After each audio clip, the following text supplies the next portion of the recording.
প্রিয় দর্শক, যেমনটি গত পর্বে আমরা বলেছিলাম যে আমরা সাইফুল ভাইয়ের এই শীতকালীন সবজি, উনি এখানে মূলা শাক দেখা যাচ্ছে, সামনে রয়েছে পালং শাক, তার ওপাশে লাল রঙের লাল শাক। তো চলুন আমরা ভাইয়ের সাথে একটু কথা বলার চেষ্টা করি। সামনে কি বুট শাকও আছে নাকি ভাই?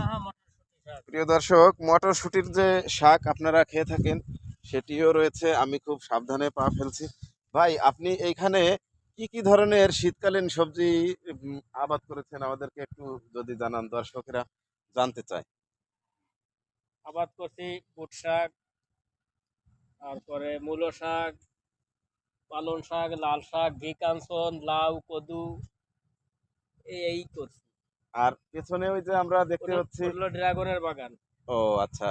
দর্শক, আমরা এরপরে যে কোনো একটি পর্বে ড্রাগন সম্বন্ধে আপনাদেরকে একটি বিস্তারিত প্রামাণ্য চিত্র আকারে তুলে ধরবো। তো দেখি ভাইয়ের হাতে উনি কি কি ধরনের কি করছে। ভাই, এটা কি মূলা?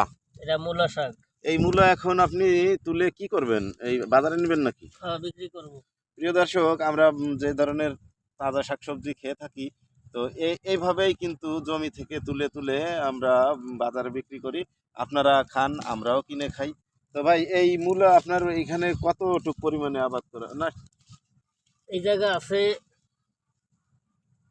বা 15 শতাংশ। প্রিয় দর্শক, আমরা অর্থনৈতিক হিসাবে এখন ঢুকছি না, আপাতত আমরা করি। ভাই, এই মূলা শাকটার বয়স কতদিন হয়েছে? একবারে কচি কচি জালি জালি মূলা শাক দেখা বয়স যাচ্ছে। বেশি না, প্রায় 25-26 দিন হয়েছে। পরবর্তীতে এই যে রেখে গেলেন যেগুলি, এগুলি মূলা আকারে বিক্রি করা হবে বা? এগুলো মূল্য হবে, হ্যাঁ। প্রিয় দর্শক, সাইফুল ভাই বলল যে এই যে শাক বিক্রির পরে যেটি থাকবে সেটি দিয়ে পরবর্তীতে আরো একটি ফলন পাওয়ার আশা আছে। তখন মূলা বিক্রি করা হবে। সেই মূলাও আমরা সবজি আকারে বাজার থেকে কিনবো, খাবো।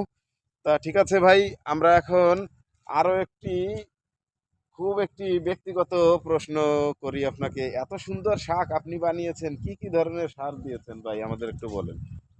সার দিচ্ছি জৈব সার, লাল সার, টিএসপি সার, দ্বীপ সার, এই দিচ্ছি।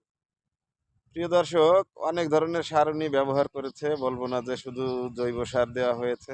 অর্গানিক, তবে রাসায়নিক সারও রয়েছে, তবে অতিমাত্রায় নেই, এটুক আমরা বুঝতে পারছি। সবজির কালার দেখে দেখুন, একদম কি সুন্দর কলা পাতা কালারের মতন কালার হয়েছে, একেবারে দেখলেই খেতে ইচ্ছা করে। তো প্রিয় দর্শক, যারা যারা এই ধরনের শাকসবজি পছন্দ করেন তারা এই ভিডিওটি অবশ্যই লাইক করেছেন, আর যারা যারা দেখছেন অবশ্যই লাইক করে দেবেন। আমাদের চ্যানেলটিকে সাবস্ক্রাইব করবেন, আর ভালো লাগলে